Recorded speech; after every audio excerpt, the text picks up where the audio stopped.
دل سب سن رہے ہو آواز یہوہ دی، نہ پتھر مانگر اپنا دل بناؤ تو سیدھی، نہ پتھر مانگر اپنا دل بناؤ تو سیدھی۔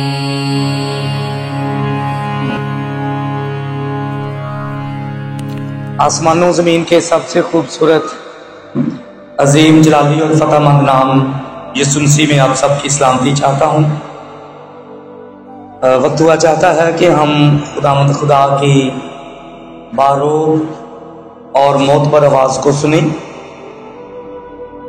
آج کے دن ہم کلام خدا میں سے دیکھیں گے عہد نامہ عتیق میں سے، یعنی پرانے عہد نامہ میں سے حجی نبی کی کتاب، اس کا پہلا باب پہلی آیت سے شروع کر کے 11ویں آیت کے آخر تک ہم خداوند خدا کے پاک کلام میں سے سنیں گے۔ پرانے عہد نامہ میں سے حجی نبی کی کتاب، اس کا پہلا باب پہلی آیت سے شروع کر کے 11ویں آیت کے آخر تک خداوند خدا کے پاک کلام میں سے سنیں گے، اور بیٹی سویرا شاہ یہ حوالہ ہمارے لیے تلاوت کریں گے۔ حجی نبی کی کتاب، اس کا پہلا باب پہلی 11 آیات کلام اقدس میں سے آج کی تلاوت کی صورت میں ہم خداوند خدا کے پاک کلام میں سے سنیں گے، اور بیٹی سویرا ارشاد یہ حوالہ ہمارے لیے تلاوت کریں گے۔ مسیح خداوند میں آپ سب کی سلامتی ہو۔ ہم خداوند کے پاک کلام میں سے پڑھیں گے حجی نبی کی کتاب، اس کا پہلا باب اور اس کی پہلی آیت سے لے کر 11ویں آیت تک، اور اس میں یوں لکھا ہے: دارا بادشاہ کی سلطنت کے دوسرے برس کے چھٹے مہینے کی پہلی تاریخ کو یہودا کے ناظم زربابل بن سیالتیل اور سردار کاہن یشوا بن یہوصدق کو حجی نبی کی معرفت خداوند کا کلام پہنچا کہ رب الافواج یوں فرماتا ہے کہ یہ لوگ کہتے ہیں ابھی خداوند کے گھر کی تعمیر کا وقت نہیں آیا۔ تب خداوند کا کلام حجی نبی کی معرفت پہنچا کہ کیا تمہارے لیے مسقف گھروں میں رہنے کا وقت ہے، جبکہ یہ گھر ویران پڑا ہے؟ اور اب رب الافواج یوں فرماتا ہے کہ تم اپنی روش پر غور کرو۔ تم نے بہت سا بویا پر تھوڑا کاٹا، تم کھاتے ہو پر آسودہ نہیں ہوتے، تم پیتے ہو پر پیاس نہیں بجھتی، تم کپڑے پہنتے ہو پر گرم نہیں ہوتے، اور مزدور اپنی مزدوری سوراخ دار تھیلی میں جمع کرتا ہے۔ رب الافواج یوں فرماتا ہے کہ اپنی روش پر غور کرو، پہاڑوں سے لکڑی لا کر یہ گھر تعمیر کرو، اور میں اس سے خوش ہوں گا اور میری تمجید ہوگی۔ خداوند فرماتا ہے: تم نے بہت کی امید رکھی اور دیکھو تھوڑا ملا، اور جب تم اسے اپنے گھر میں لائے تو میں نے اسے اڑا دیا۔ رب الافواج فرماتا ہے: کیوں؟ اس لیے کہ میرا گھر ویران ہے اور تم میں سے ہر ایک اپنے گھر کو دوڑا چلا جاتا ہے۔ اس لیے نہ آسمان سے اوس گرتی ہے اور نہ زمین اپنا حاصل دیتی ہے۔ اور میں نے خشک سالی کو طلب کیا کہ ملک اور پہاڑوں پر اور اناج اور نئی مے اور تیل اور زمین کی سب پیداوار پر اور انسانوں حیوان پر اور ہاتھ کی ساری محنت پر آئے۔ خداوند کے پاک کلام کو پڑھے اور سنے جانے پر خدا کی خاص کرے۔ آمین۔ آج کے دن جب وقت ہے کہ ہم خداوند خدا کے پاک کلام کو سنیں، خداوند کے پاک کلام کو سیکھیں، بیٹی کی وسادت سے ہم نے خداوند کے پاک کلام میں سے حجی نبی کی معرفت لکھی گئی کتاب، اس کا پہلا باب پہلی آیت سے 11ویں آیت کی روشنی میں تلاوت کو سنا ہے۔ ہم اپنے سروں کو خداوند خدا کے حضور جھکائیں، دعا مانگیں۔ نہایت مہربان خدا، بڑی عاجزی سے تیرے حضور آتا ہوں اور